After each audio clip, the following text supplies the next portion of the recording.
Bonjour, bonsoir à tous. J'espère que vous allez bien. Bienvenue sur la plateforme du centre de formation Lamed. Voilà, je suis votre frère Messila. Voilà, j'ai envie de vous encourager sur la parole du Seigneur et je prie que cela puisse nous faire du bien à nous tous. Voilà. Alors ce matin, vous savez, si on fait un peu constat, chacun dans sa maison, voilà, chacun dans sa maison, dans son lieu d'habitation, tout ça. Si on fait un peu une étude, une statistique, on se rend compte qu'il y a plusieurs églises, en guillemets, voilà, qui existent non de genoux, voilà, qui portent, en fait, différentes églises appartenant à différentes dénominations.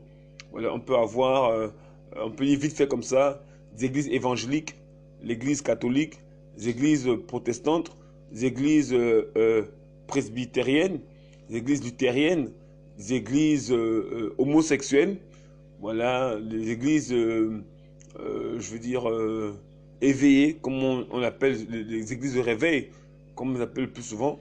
En fait, il y en a tellement d'églises aujourd'hui, voilà, qu'on ne sait plus à quel sens se vouer. Mais comment se fait-il qu'il y a plusieurs églises, plusieurs courants, en guillemets, chrétiens, voilà, mais plusieurs interprétations de la Bible différentes.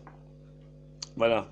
Donc, j'aimerais, par ce moyen, par ce canal, c'est-à-dire cet enregistrement, nous encourager sur comment approcher la Bible. Parce que je vous assure que c'est un livre merveilleux. Voilà, la Bible qui a été écrite sur 15 siècles, voilà, par 40 auteurs différents à différentes époques. Voilà, c'est un livre si merveilleux qui, en 15 siècles, voilà, d'existence, ont construit un seul message. Voilà, Yeshua HaMashiach, car c'est lui le message. Voilà, mais quand on regarde, on écoute les différentes approches de la parole du Seigneur, mais on comprend aujourd'hui qu'il y a un problème d'interprétation de la parole du Seigneur. Voilà. Alors le thème de ce message ce matin, c'est l'approche de la Bible. Comment approcher la Bible?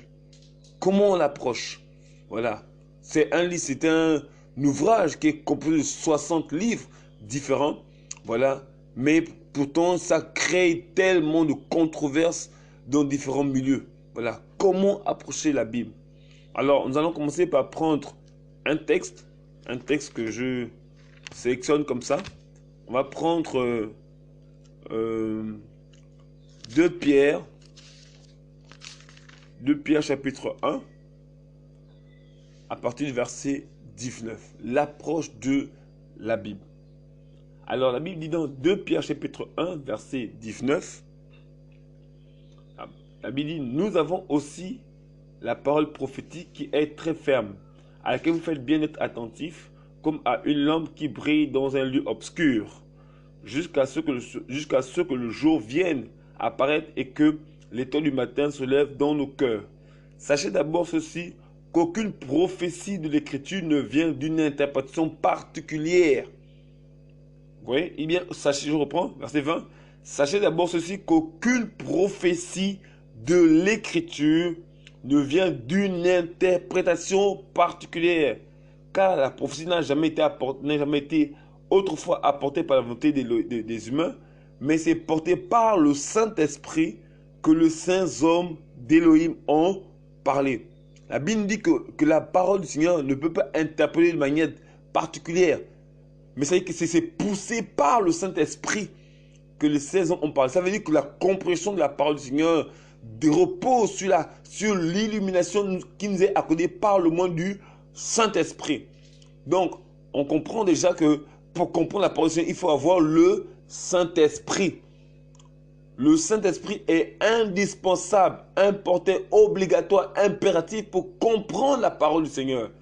Parce que c'est lui qui nous conduit dans la parole du Seigneur. Regardons, on va prendre un autre passage dans Jean chapitre 14.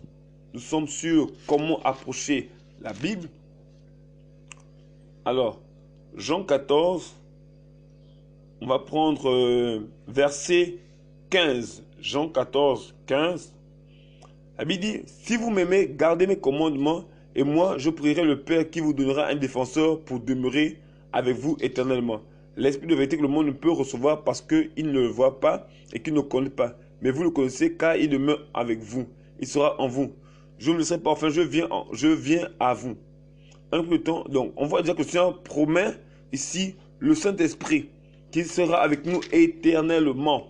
Voilà, chapitre 16, verset 12. Donc il nous promet le Saint-Esprit. Voilà, il dit, il prie au Saint, je reprends.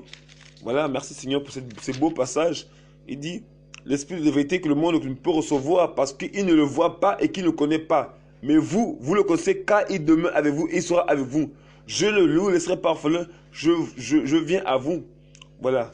On dit, verset 16, mais moi je prierai le Père, il vous donnera un autre défenseur pour demeurer avec vous éternellement. L'esprit de vérité que le monde ne peut recevoir parce qu'il ne le voit pas et qu'il ne le connaît pas. Donc le monde ne connaît pas l'esprit d'Élohim, le Saint-Esprit. Ils ne le connaissent pas, ils ne le voient point. Mais il sera en nous parce qu'il a dit je prierai le Père. Et ça fait allusion à Acte 2 où le Yeshua a envoyé l'Esprit à l'église énime. Vous voyez? Et il dit qu'il priera le Père et il demeurera avec nous éternellement.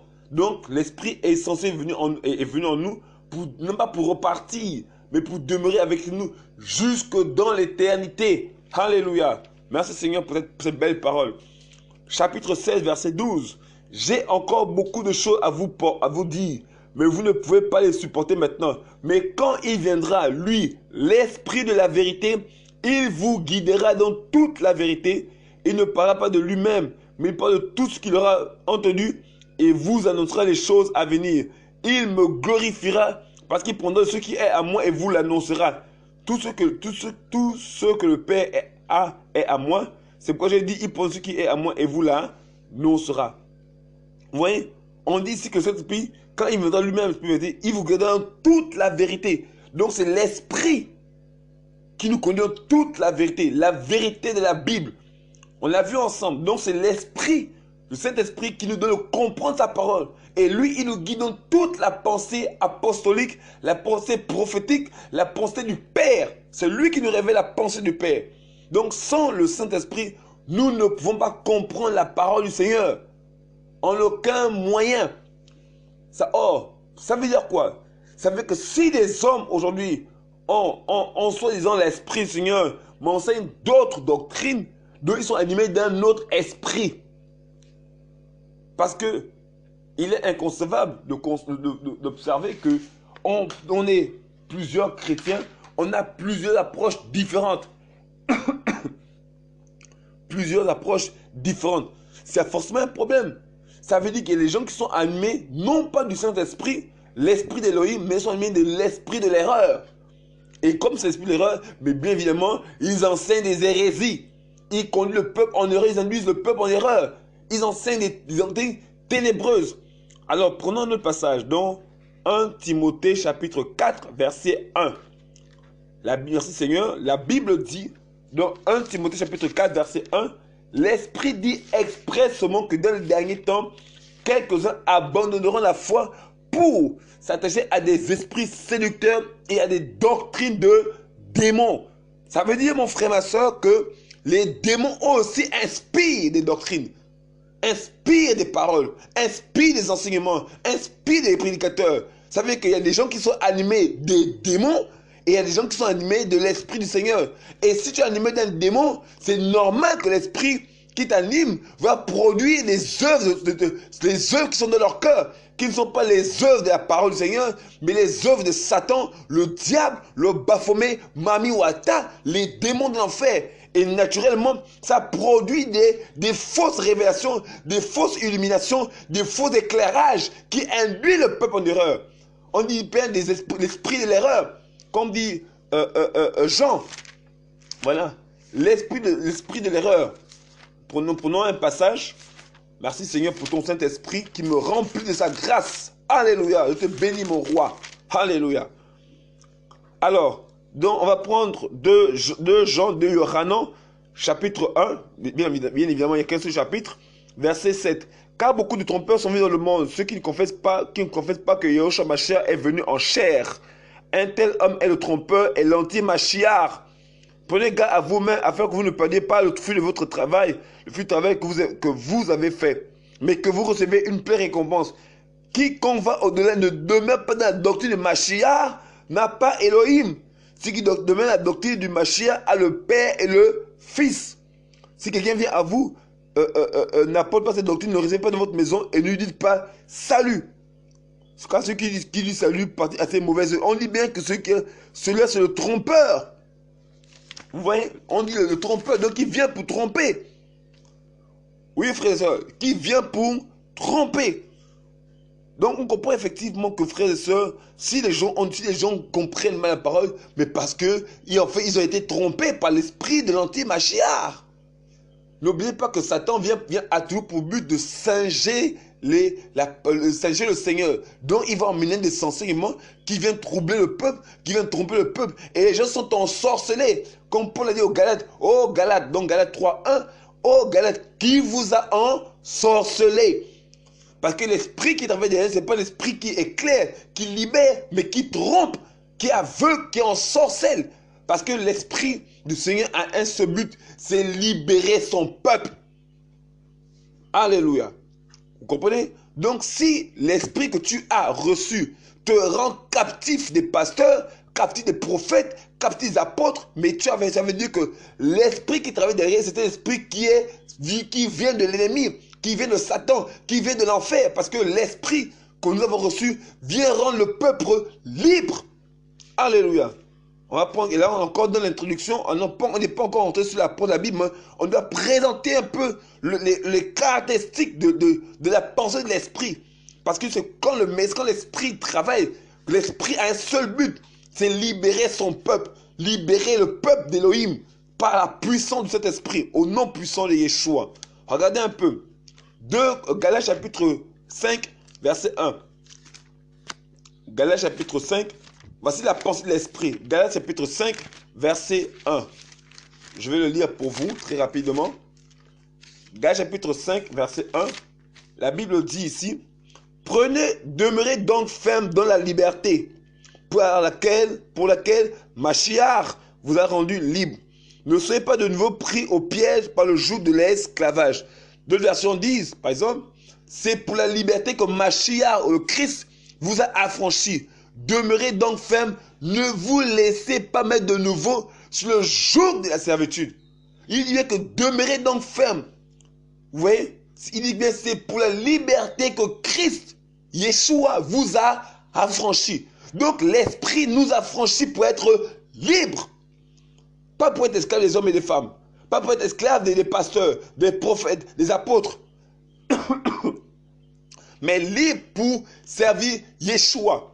2 Corinthiens chapitre 3 verset 17. 2 Corinthiens 3 17. La Bible dit dans 2 Corinthiens chapitre 3 verset 17. Voilà. Or le Seigneur est l'esprit. Or le Seigneur, on dit bien, or le Seigneur est l'esprit. Donc le Seigneur c'est l'esprit, donc l'esprit Seigneur c'est Yeshua lui-même. Or le Seigneur est l'esprit. Et là où est l'esprit du Seigneur, ça se trouve la liberté. Donc ça veut dire que l'esprit du Seigneur, qui est le Seigneur lui-même, vient pour rendre son peuple libre. Or, les enseignements que nous écoutons aujourd'hui viennent plutôt cajoler, viennent plutôt confiner, viennent attraper, viennent saisir, viennent agresser, viennent captiver, viennent emprisonner le peuple. Vous comprenez qu'on est en face d'un enseignement qui vont prisonnier les humains. Mais vous comprenez, ce n'est pas l'esprit du Seigneur. Par exemple, Paul dit dans 1 Corinthiens chapitre 7, verset 23, un exemple. 1 Corinthiens chapitre 7, verset 23, il dit ici, vous avez été rachetés à un grand prix, ne devenez pas esclaves des humains. Vous voyez, il dit on a été rachetés à un grand prix, qu'on ne devienne pas esclaves des humains. Donc aujourd'hui, beaucoup de pasteurs prêchent le message pour garder les frères et sœurs dans leurs assemblées, captivés, emprisonnés. Vous comprenez que ce n'est pas l'esprit, le Saint-Esprit qui travaille derrière. C'est l'esprit de Satan pour maintenir les gens dans l'esclavage. Or, Yeshua est mort à la croix pour rendre son peuple libre. Alléluia. Oh Père, Alléluia.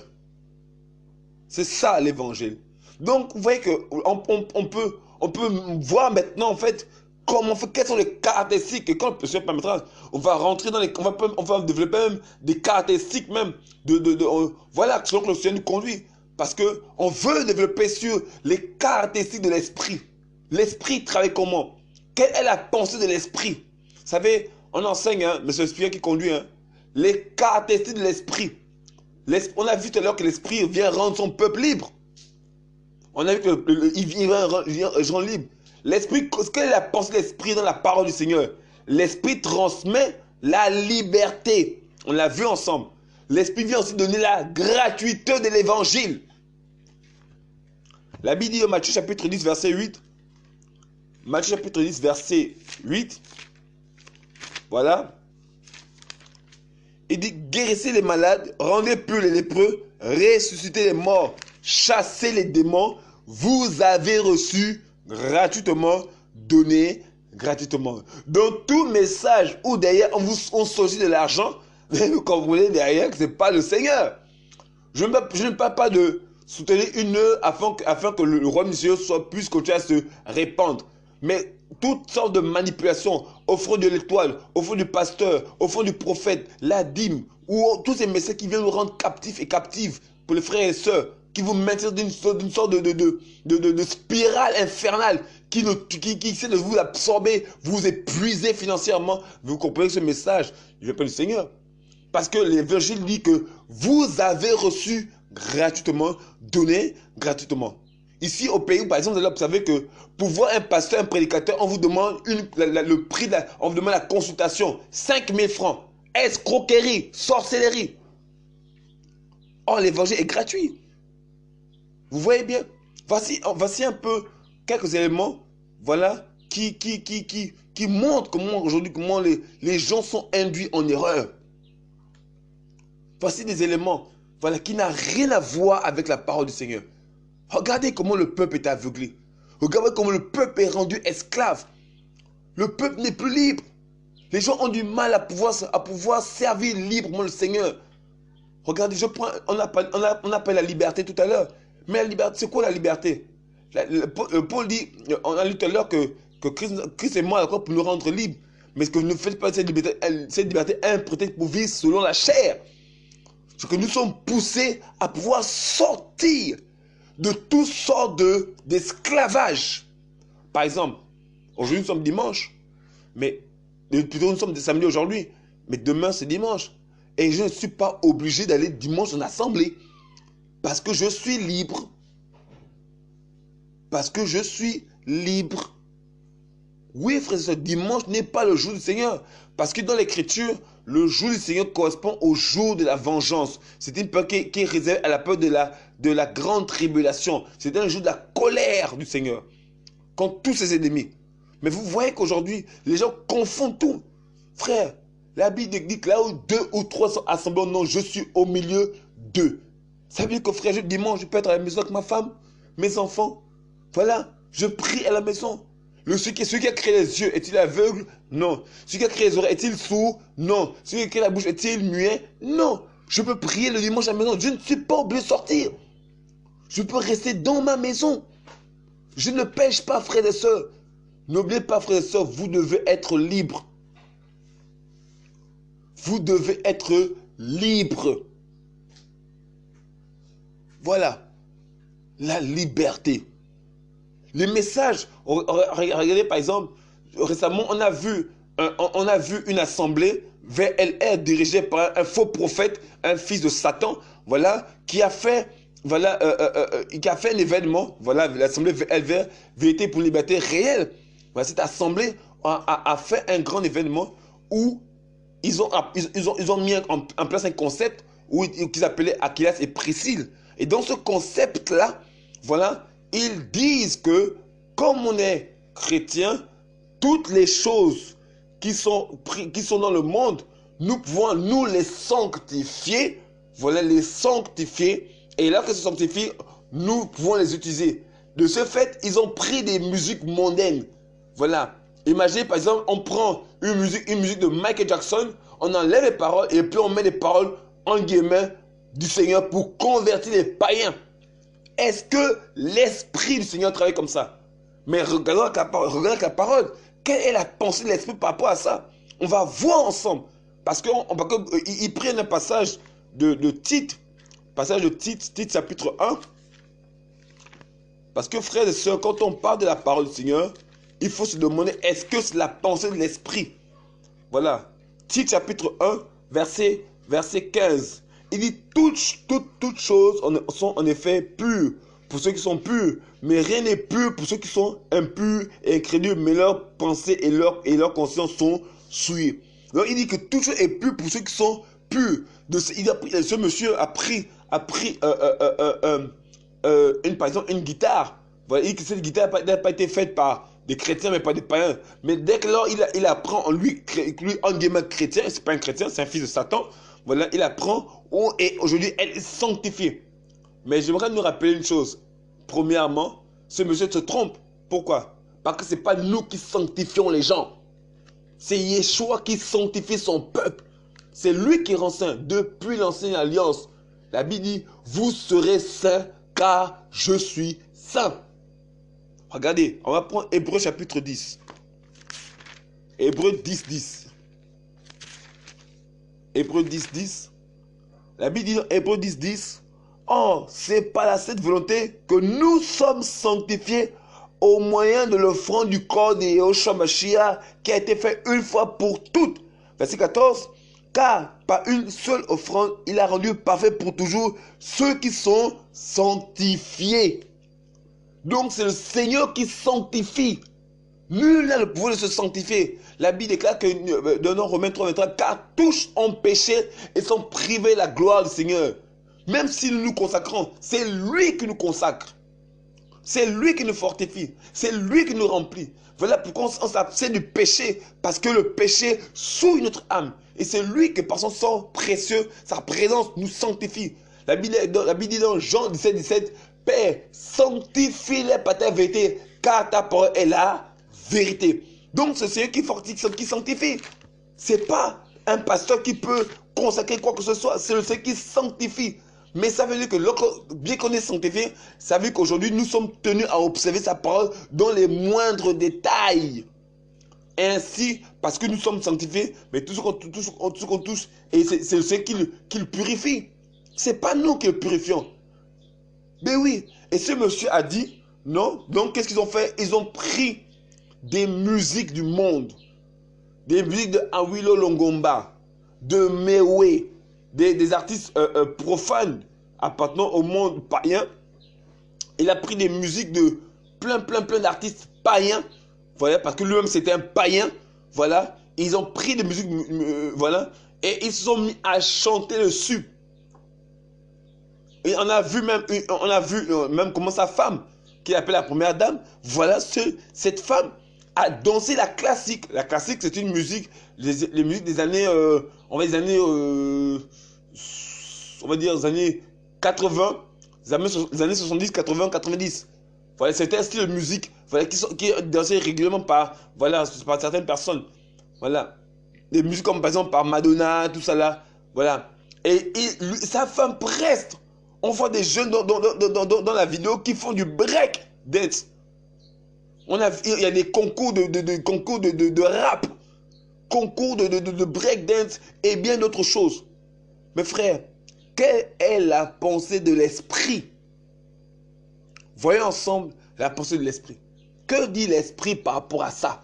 Parce qu'on a dit tout à l'heure que l'esprit vous conduira dans toute la vérité. Voilà. Donc, si nous connaissons la vérité, ça veut dire que l'esprit est censé soit valider ce que ce monsieur dit ou invalider ce que ce monsieur dit. Alors, on va prendre l'écriture pour voir ensemble si ce qui est dit est biblique. Regardez. Prenons Romains chapitre 12, verset 1. Je vous exhorte donc, frères, par les compassions d'Élohim, à offrir vos corps en sacrifice vivant, saint, agréable à Élohim. C'est votre culte raisonnable.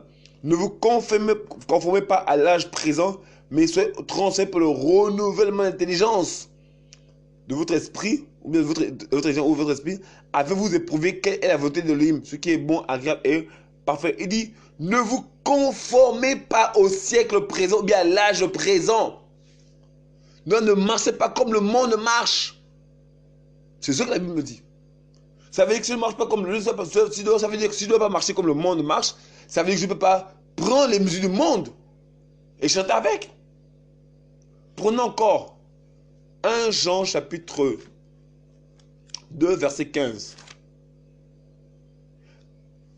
N'aimez pas le monde, ni les choses qui sont dans le monde. Si quelqu'un aime le monde, l'amour du Père n'est pas en lui.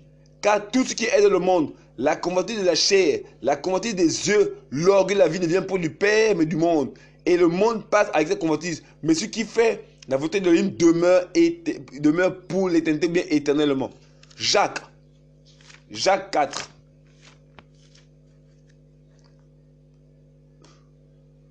Jacques 4, verset 4. Adultère et femme adultère, ne savez-vous pas que l'amitié pour le monde est inimitié contre Elohim? Celui donc qui veut être ami du monde sera ennemi d'Elohim. Pensez-vous que l'Écriture parle en vain? L'Esprit qui a établi sa demeure en nous a-t-il le désir qui pousse à l'envie? Ah ben on comprend, en conclusion, mais que ces hommes sont animés par l'esprit de Satan, par l'esprit du diable. 1 Timothée 4.1 dit, l'Esprit dit expressément que dans les derniers temps, quelques-uns abandonneront la foi pour s'attacher à des esprits séducteurs, des esprits qui séduisent, ou des esprits trompeurs qui trompent, des esprits séducteurs et des doctrines de démons. Ben oui, frères et sœurs, voilà les problèmes aujourd'hui. L'esprit du monde. Comme je disais, frère, je voulais parler pour la Bible, mais l'esprit me convainc, me dit de prêcher sur ça. Parce que ce qui importe, c'est la pensée de l'esprit. Vous voyez, effectivement, tu peux avoir une pensée, un message, et puis l'esprit te conduit autrement. Parce qu'il veut toucher quelque part quelque chose pour libérer son peuple. Voilà, l'esprit de vérité. Il nous conduira dans toute la vérité. Oh non, par exemple, on va dire, on prend un cas simple, par exemple, le pavé dans la mare, la dîme. Les bâtisseurs se battent bec et ongle pour pouvoir justifier le paiement de la dîme. Mais je demande, frères et sœurs, à quel moment parle-t-on de la Bible? Dans quelle partie de la Bible parle-t-on? Dans quelle partie de la Bible parle-t-on de la dîme? Bien évidemment, c'est l'ancienne alliance, qu'on appelle couramment encore l'Ancien Testament. Nous avons Nombre 14, Nombre 18 et Deutéronome 14. Voilà. C'est dans les livres de l'Ancienne Alliance où on parle effectivement de la dîme. On en parle encore une seule fois dans Matthieu 23, 23. Voilà. Mais est-ce que les apôtres l'ont signé? Mais vraiment, on ne voit nullement les apôtres ne parler de la dîme. Et vous savez, moi j'aime bien, on ne va pas entrer ce soir, par exemple, aujourd'hui sur la dîme. Ça peut faire l'objet d'un autre enseignement, ce que le Seigneur permettra. Mais on voit effectivement que la dîme n'a jamais été enseignée par le Seigneur. Pourquoi? Parce que voici ce que le Seigneur dit. Voici ce que le Seigneur dit dans Matthieu chapitre 28, versets 19 à 20. Allez donc et faites de toutes les nations des disciples, les baptisant dans le nom du Père, du Fils et du Saint-Esprit, leur enseignant à garder tout ce que je vous ai ordonné. Yeshua dit, leur enseignant, donc il demande aux apôtres d'enseigner tout ce qu'il a ordonné. Et voici, je suis avec vous tous les jours jusqu'à l'achèvement de l'âge. Amen. Yeshua dit aux apôtres, avant de monter au ciel, que enseignez ma parole. Ok. Maintenant, je vous demande, je vous pose une question. Donnez-moi le passage où Yeshua a dit enseigner la dîme. Pour moi, je peux résumer ça à ça. Il n'y en a nullement. Il n'y a aucun passage dans l'Écriture où Yeshua en dit enseigner la dîme. Donc vous comprenez que ça devient juste une arnaque, un business par lequel on trompe le peuple du Seigneur.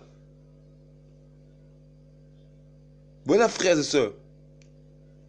Voilà, frères et sœurs. Donc je voulais vraiment nous partager ces choses. Voilà, afin qu'on se réveille. Afin qu'on se réveille. Tout ne va pas, frère, dans cette nation où l'apostasie ne cesse de prendre de l'ampleur. Où vous voyez, les pasteurs se mélangent. Vous allez voir, dans notre nation, en ce moment, il y a un grand événement qui va accueillir un évangéliste qui vient du Ghana. Mais c'est plusieurs prédicateurs, pasteurs de la place qui vont se réunir. Je vous assure, des pasteurs qui viennent de Béthanie, de Shekinah, de l'Alliance chrétienne et de différents milieux, mais différents prédicateurs qui prêchent différentes doctrines différentes et se mettent ensemble pour accueillir un prédicateur. Mes frères, est-ce que l'esprit intérieur, l'esprit n'est pas dans le mélange? Ben oui, l'esprit n'est pas dans le mélange. Parce que chaque prédicateur prêche des messages différents. C'est l'apostasie. Oui. C'est ça le problème aujourd'hui. Voici le monde dans lequel nous sommes, frères et sœurs. Et pendant ce temps, le peuple se meurt. Parce que qu'est-ce qui se passe? Selon l'analyse que j'ai faite, ce monsieur arrive au Gabon et comme c'était un évangéliste, il va rassembler des gens. Après, il y aura des dîmes, des offrandes. Et ce prédicateur, il faut avouer, il a fait des événements avec des prédicateurs de France qui sont membres de l'Assemblée ICC, Centre Impact Chrétien. Voilà. Dont ces personnes-là sont devenues des impies. Oui. Récemment, j'ai vu un programme qui a été organisé par ICC en Côte d'Ivoire, où par exemple, vous pouvez vous-même vérifier, c'est sur le net, où par exemple, on appelle M. Sanogo, Sanogo Plus, comme étant une solution. Marcelo Tunazuni comme étant un médicament. Il ne présente plus l'évangile, mais il présente l'homme. Et ce monsieur a travaillé avec ces hommes-là. L'apostasie. Mais quelle est la pensée de l'esprit? La pensée de l'esprit, c'est la sainteté. C'est pas le mélange. L'apôtre, on l'a dit tout à l'heure, l'apôtre Jean dit, si quelqu'un vient à vous, n'apportons pas cette doctrine. Non, il y a une doctrine là, qui ne vient pas. J'aurais lu ce passage très rapidement pour nous. Dans 2 Jean, voilà, verset 9. Quiconque va au-delà et ne demeure pas dans la doctrine du Mashiach n'a pas Elohim. Celui qui demeure dans la doctrine du Mashiach a le Père et le Fils. Or, ils vont au-delà de la doctrine. Voilà. Voilà. C'est l'apostasie généralisée. Ils prennent d'autres doctrines. Et l'Esprit dit que celui qui va au-delà de la doctrine de Mashiach n'a pas le Père et le Fils. Donc le conclusion, monsieur, non plus le Saint-Esprit. Ou du moins, certains d'entre eux n'avaient pas l'Esprit. Parce qu'ils savaient, s'ils avaient l'Esprit, ils seraient de connaître toute la vérité. Ben oui, frères et sœurs. Oui. Voici par exemple un autre point de doctrine qui fâche aujourd'hui. C'est la Trinité. Mes frères, je vous pose la question. C'est écrit où dans la Bible la Trinité? C'est écrit où dans la Bible? La Trinité. Les gens abordent, on va dire non, Dieu le Père, Dieu le Fils, Dieu le Saint-Esprit. Vous avez vu où dans la Bible on dit Dieu le Père, Dieu le Fils, Dieu le Saint-Esprit? Ah non! Ah non, frères et sœurs. On ne peut, vous allez voir jamais de semblable dans l'écriture. Ni Dieu le Père, ni Dieu le Fils, ni Dieu le Saint-Esprit. Vous n'en trouverez jamais de semblable. Hein, frères et sœurs? Non. Vous n'en trouvez jamais de semblable. Ben ouais, frères et sœurs. Et qui a inventé cette doctrine? La doctrine de la Trinité. Elle a été inventée au IIe siècle. Voilà. Les porteurs de cette croyance sont Ignace d'Antioche, Théophile d'Antioche, voilà, Tertullien et Constantin Ier. Voici les porteurs de cette doctrine, la Trinité. Mais que nous dit la Bible? Quelle est la pensée de l'esprit par rapport à ça? Mais la pensée de l'esprit nous dit que le Père, le Fils et le Saint-Esprit, c'est une même personne. C'est Yeshua HaMashiach.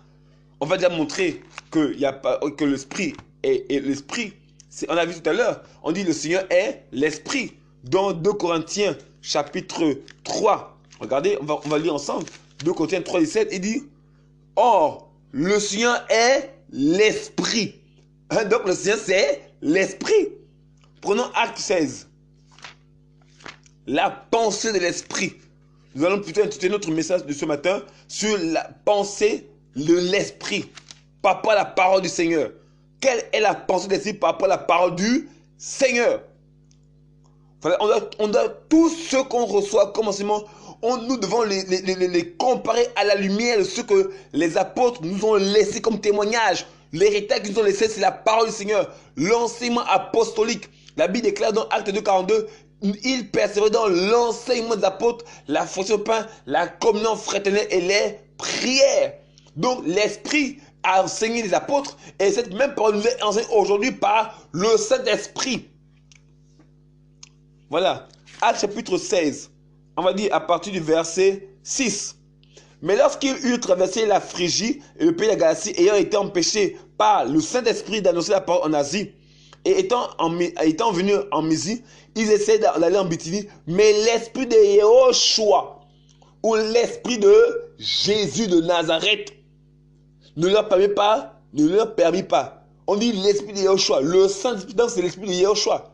Donc ça veut dire que le Saint-Esprit, c'est Yeshua lui-même. On va dire, oh non, c'est pas très clair. Ok, prenons Romains chapitre 8. Par contre, c'est les hommes, ils vont toujours trouver une excuse. Romains 8, 9. La Bible dit, mais vous n'êtes pas dans la chair, mais dans l'esprit, puisque l'esprit d'Élohim habite en vous.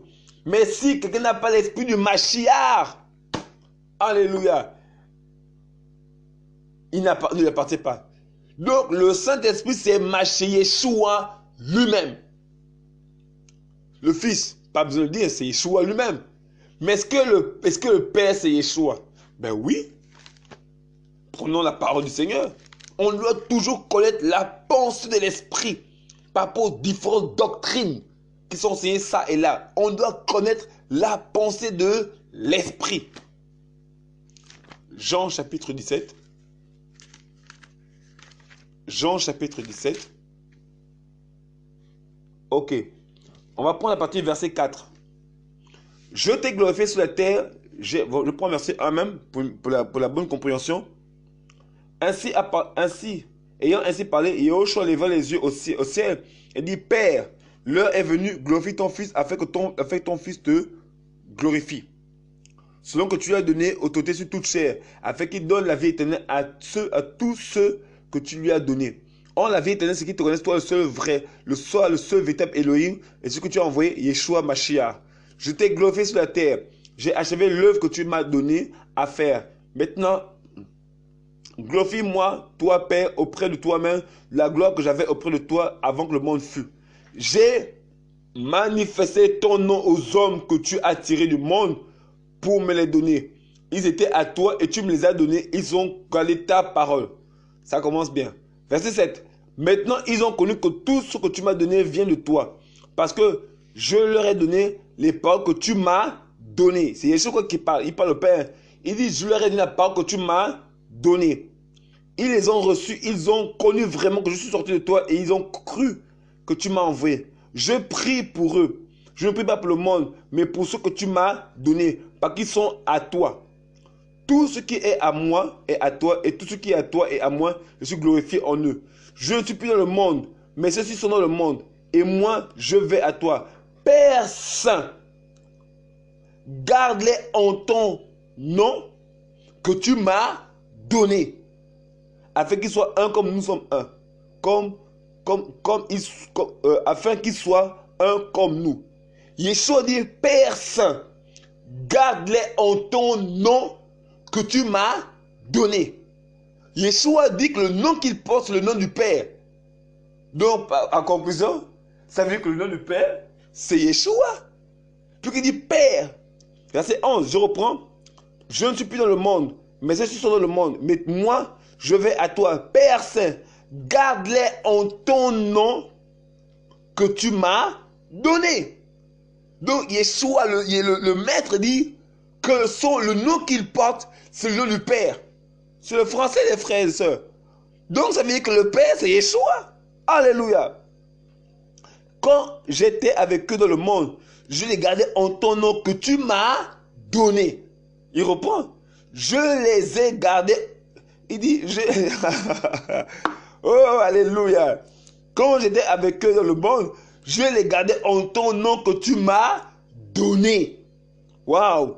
Je les ai gardés et aucun ne les a perdus, extrait fils de perdition, afin que l'écriture soit accomplie. Maintenant, je vais à toi, je dis ces choses dans le monde, afin qu'ils aient ma joie parfaite en eux-mêmes. Je leur ai donné ta parole. Donc, Yeshua dit ici que c'est ta parole. Et le monde les a haïs parce qu'ils ne sont pas du monde, comme moi je ne suis pas du monde. Je ne te prie pas de ôter du monde, mais les préserver du mal. Ils ne sont pas du monde, comme moi aussi je ne suis pas du monde. Sanctifie-les par ta vérité, ta parole est la vérité. On peut comprendre, comme tu m'as envoyé dans le monde, je les ai moi aussi envoyés dans le monde. Je me sanctifie moi-même pour eux, afin qu'eux aussi soient sanctifiés par la vérité. Oui, sanctifiés par la vérité. Or, je ne prie pas seulement pour eux, mais aussi pour ceux qui croiront en moi par le moyen de leur parole, afin que tous soient un comme toi, Père, tu es en moi et moi en toi, afin que eux aussi soient un en nous, et que le monde croit que c'est toi qui m'as envoyé. Je leur ai donné la gloire que tu m'as donnée, afin qu'ils soient un comme nous sommes un. Je suis en eux et toi en moi, afin qu'ils soient parfaitement un, et que le monde connaisse que c'est toi qui m'as envoyé, et que tu les aimes comme tu m'as aimé. Père, mon désir est que ceux que tu m'as donnés soient avec moi là où je suis, afin qu'ils contemplent la gloire que tu m'as donnée, parce que tu m'as aimé avant la fondation du monde. Père, juste, le monde ne t'a pas connu, mais pour moi, je t'ai connu, et ceux qui ont connu que c'est toi qui m'as envoyé. Je leur ai fait connaître ton nom, et je leur ferai connaître afin que l'amour dont tu m'as aimé soit en eux et que je sois en eux. Frère, le nom du Père, c'est Yeshua HaMashiach. Que les gens ne soient pas contents ou pas, mais c'est ça la vérité. Il n'y a pas de trinité. Il y a un seul Père, un seul Elohim, un seul Seigneur, un seul Roi. Le Fils, regardez vous-même. On va pour le Fils, il y a tellement de passages, tellement de passages. Tellement. Prenons par exemple 2 Corinthiens, chapitre 5, verset 19. La Bible dit dans 2 Corinthiens, chapitre 5, verset 19, je prends même la petite verset 18. Or, tout cela vient d'Elohim, qui nous a réconciliés avec lui par le moyen de Yeshua Mashiach, qui nous a donné le service de la réconciliation. Car Elohim était en Mashiach. Alléluia. Car Elohim était en Mashiach. Réconcilier le monde avec lui-même. Ne leur peut-on pas l'offre? Il a mis en nous la parole de la réconciliation. Il dit que Elohim était en Mashiach. Donc ce qui marchait devant les prêtres, devant les pharisiens, en fait c'était Elohim. On prend encore un passage. Romains chapitre 9. Voilà. À partir du verset 1. Je dis la vérité en Mashiach, je ne mens pas. Ma conscience me rendant témoignage par le Saint-Esprit. J'ai une grande tristesse, une continuelle douleur dans mon cœur. Car moi-même, je souhaiterais être anathème et séparé du Mashiach pour mes frères. Mes parents selon la chair, qui sont israélites, à qui appartient l'adoption, la gloire, les alliances, l'ordonnance de la loi, le service divin, les promesses et les paix, de qui est sorti de la chair, selon la chair, le Mashiach qui est Elohim, au-dessus de toutes choses, béni éternellement. Amen. On peut prendre tellement de passages. Colossiens 2.9. Colossiens 2.9. La Bible dit, car en lui habite corporellement toute la plénitude de la divinité. Il n'y a pas plus clair que... Il dit, car habite en lui corporellement toute la plénitude de la divinité. Donc, corporellement, c'était Elohim qui était là. Mais Elohim, c'était Yeshua qui était là. Mais corporellement habite toute la plénitude de la divinité. Waouh! Ouh, merveilleux Saint-Esprit. Oh, merci Seigneur. 1 Timothée 3,16. Ah, c'est des passages qui me secouent. 1 Timothée 3,16. Et sans contredire, le mystère de la piété est grand. Elohim a été manifesté en chair. Donc il est devenu chair, justifié par l'esprit, vu les anges prêcher aux nations, cru dans le monde et élevé dans la gloire. On dit que Elohim était prêché aux nations. Qui est prêché aux nations? C'est Yeshua HaMashiach. Donc Yeshua HaMashiach est Elohim. 1 Jean 5, 20. Alléluia.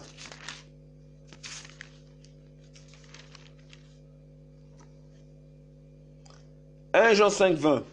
Mais nous savons que le Fils d'Elohim est venu qui nous a donné l'intelligence pour connaître le véritable. Et nous sommes dans le véritable en son Fils Yeshua Mashiach. Il est le véritable Elohim et la vie éternelle. Voilà. Donc on voit bien effectivement que le Seigneur est Elohim. Ben oui. Donc on voit bien ensemble que l'esprit, donc on voit que quand l'esprit conduit, voilà, l'esprit conduit les hommes dans toute la vérité. Vous voyez qu'ensemble, on ne s'appuie que sur la pensée de l'esprit, parce qu'on a vu tout à l'heure que les saintes écritures ont été inspirées par le Saint-Esprit. Et l'esprit est censé nous conduire dans toute la vérité. Donc s'il conduit toute la vérité, ça veut dire que tout ce qui doit être dit doit être conforme à l'écriture. Mais pourquoi aujourd'hui on a plusieurs interprétations? Mais bien évidemment parce que les gens sont animés d'un autre esprit qui conduit ces hommes en erreur. Voilà pourquoi nous demandons aux frères et sœurs de pouvoir enlever leurs lunettes dénominationnelles. Voilà, pour pouvoir regarder avec les lunettes de l'esprit, pour lire la parole du Seigneur comme cela est écrit. Voilà. Je pense qu'on nous fera un enseignement plus tard, par la grâce du Seigneur, sur l'approche de la Bible. Mais déjà expliqué ici, voilà, quand on parle de la pensée de l'esprit, voilà, c'est ramener les gens à ce que l'esprit a écrit la parole. Et l'esprit ne se contredit pas. Tout ce qu'il a écrit depuis des années, ça c'est resté un seul message. Oui, un seul message. Alléluia. La pensée de l'esprit. Alléluia. Vous voyez, frères et sœurs, même en matière, tu vois, on peut voir en matière de doctrine que l'esprit communique la pensée claire, la doctrine apostolique. Voilà. Par exemple, l'esprit communique l'humilité, communique le service. Le Seigneur a dit aux apôtres dans Jean chapitre 13, dans Jean 13, lorsqu'il a lavé les pieds des disciples. On va prendre directement le verset 6. Alors il vient à Shimon Pétros et celui-ci lui dit: toi, Seigneur, tu me laves les pieds. Et je répondis et lui dis: ce que je fais, tu ne le sais pas maintenant, mais tu le comprendras dans la suite. Pétros lui dit: non, tu ne me laveras jamais les pieds. Et Yeshua lui répondit: si je ne te lave pas, tu n'as pas de part avec moi. Mais Shimon Pétros lui dit: Seigneur, non seulement les pieds, mais aussi les mains et la tête. Et je dis: celui qui essaie de baigner n'a pas besoin de se laver les pieds pour être entièrement pur. Vous êtes purs, mais pas tous. Il connaissait ce qu'il est vrai, c'est pourquoi il dit: vous n'êtes pas tous purs. Après donc qu'il leur eut lavé les pieds, et qu'il eut repris ses vêtements, s'étant remis à table, il leur dit: comprenez-vous ce que j'ai fait? Vous m'appelez docteur et Seigneur, vous dites bien, car ainsi je suis. Si donc je vous ai lavé les pieds, moi le Seigneur et le docteur, vous devez aussi vous laver les pieds les uns les autres. Ça, ici, on a l'image du serviteur. On voit bien que les apôtres étaient les serviteurs. Et on peut le prouver dans l'esprit parce que les apôtres ont fait le même travail. Dans Actes chapitre 4, verset 32.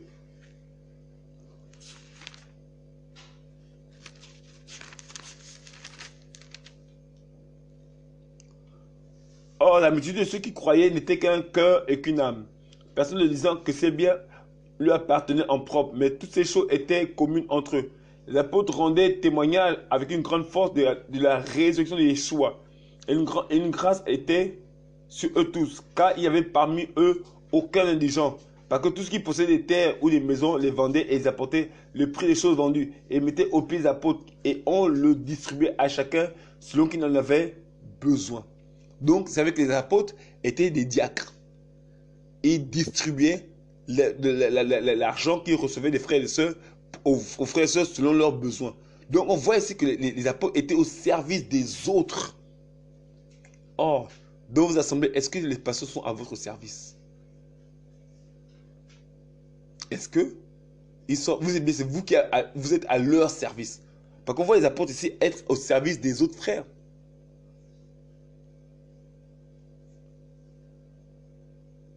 Alléluia. On va prendre encore un passage.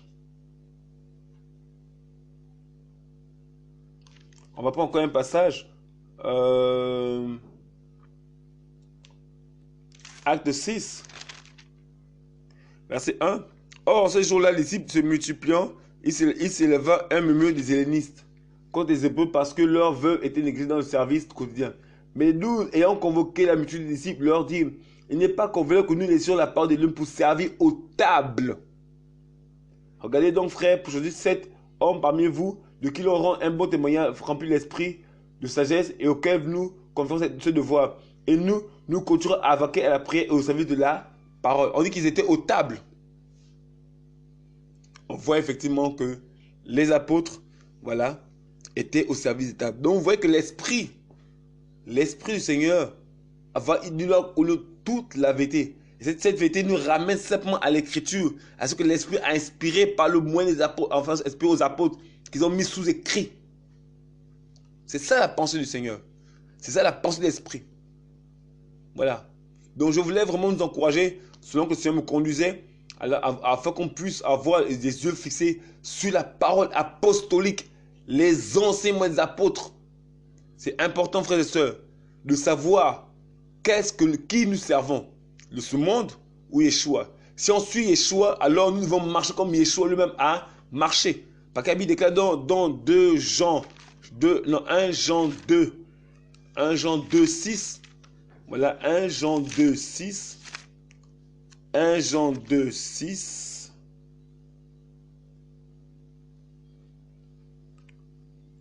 La Bible dit, celui qui dit qu'il demeure en lui doit aussi vivre comme Yeshua Mashiach lui a vécu.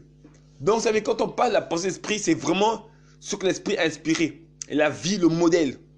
Et tout le monde est censé revenir à la pensée de l'esprit qui est consignée dans l'écriture. Alléluia. Frères et sœurs, soyez bénis. Soyez encouragés ce matin. Nous espérons que ce message vous fasse du bien. Vous ait fait du bien énormément. Et nous prions vraiment que le Seigneur vous bénisse énormément et que nous, de plus en plus, vous reviendrez à la parole du Seigneur. Ne vous laissez pas envoûter, troubler par les gens, mais vous-même revenez à la parole du Seigneur. Lisez votre Bible à la maison. Le Seigneur dit, mon peuple périt parce qu'il nous manque la connaissance. Les gens ne lisent plus la Bible. Ils sont tous connectés sur Internet, sur YouTube, mais ils lisent de moins en moins la Bible. Mais comment tu défends une parole que tu ne lis pas régulièrement, que tu ne connais pas? Voilà. Voilà, frères et sœurs. Soyez encouragés, soyez fortifiés, que le Seigneur vous bénisse. Et si cela le permet, nous partageons une prochaine fois sur l'approche de la Bible. Alléluia. Bonne journée chez vous, que le Seigneur vous bénisse. Amen.